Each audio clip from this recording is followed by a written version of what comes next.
Our holidays are not just a time to commemorate the past. It's not just to get together with family and friends, have a beautiful meal, and remember what happened thousands of years ago.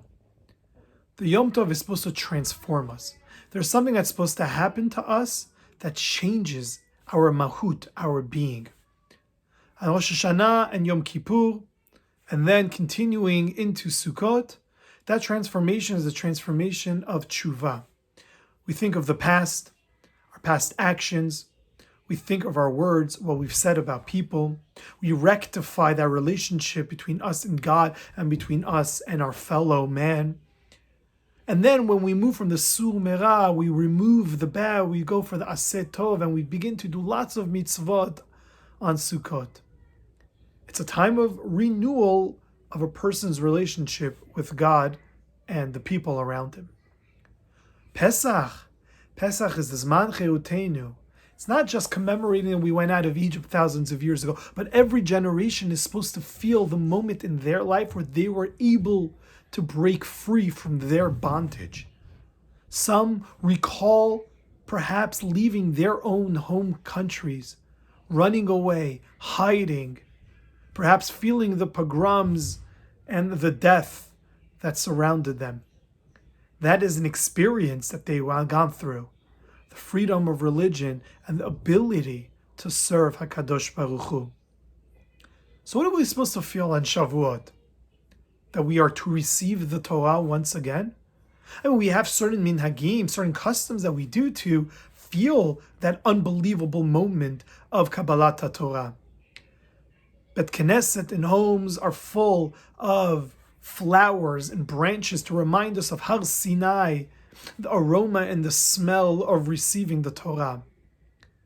People eat dairy, cheesecake, cannolis. The dairy is to remind us that when the Jewish people received the Torah, they were told that there are certain laws when it comes to eating meat. There needs to be proper shechita. You need to salt it to get all the blood out. They have to take out certain veins, certain fats, the chelev that would be prohibited from eating. You also have to have separate now pots and pans from the meat, from the dairy. It's much easier to just eat dairy for a few days and not have to worry of all the intricate laws of meat.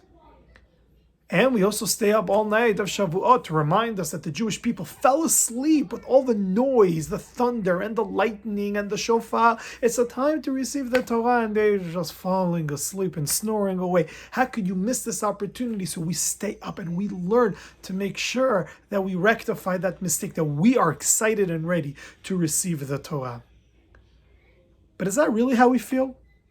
I can tell you that after Rosh Hashanah, Yom Kippur, Sukkot, I feel new. I feel like I could start all over again. All of the mistakes that I've made in the past are wiped out, a new beginning. Pesach, I can really feel and thank God for my freedom. The freedom perhaps of my own personal struggles in life. Yes, I could feel like a new person. But Shavuot, do I really feel that all of a sudden now I'm going to be learning more Torah?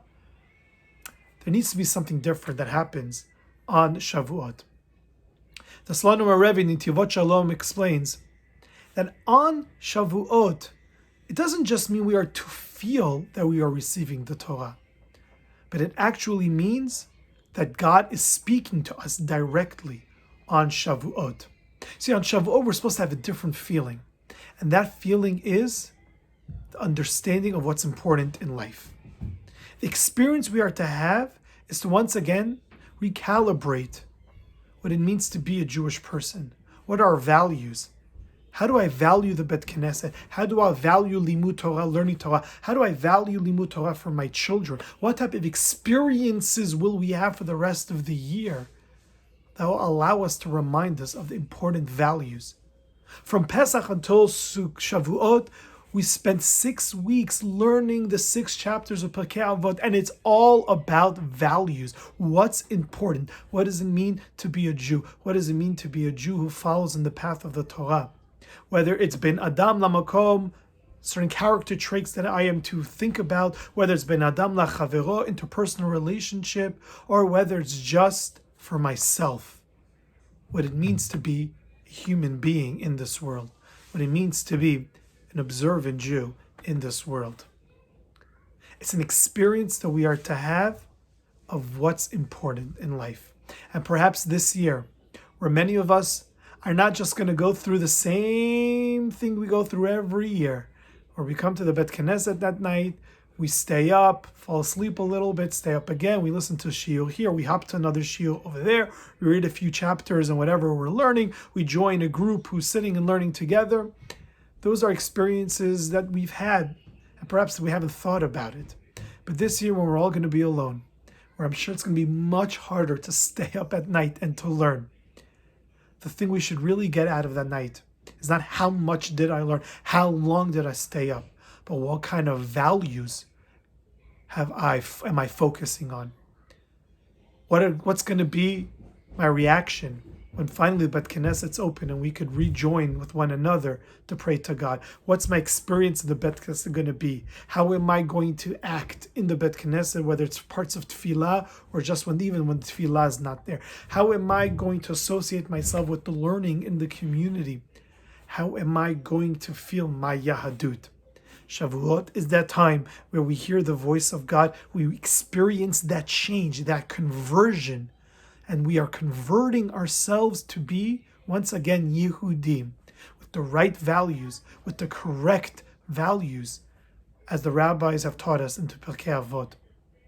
Perhaps, if one hasn't learned, take the time over Shavuot to learn through the Pirkei Avot, to understand what it means to be in this world. And hopefully, when we do come together once again, when the doors of our Bet Knesset will be wide open for all of us to join with one another, we'll understand the importance of the Makom, the importance of connecting to God, and we'll be able to have that experience every time we walk through those doors.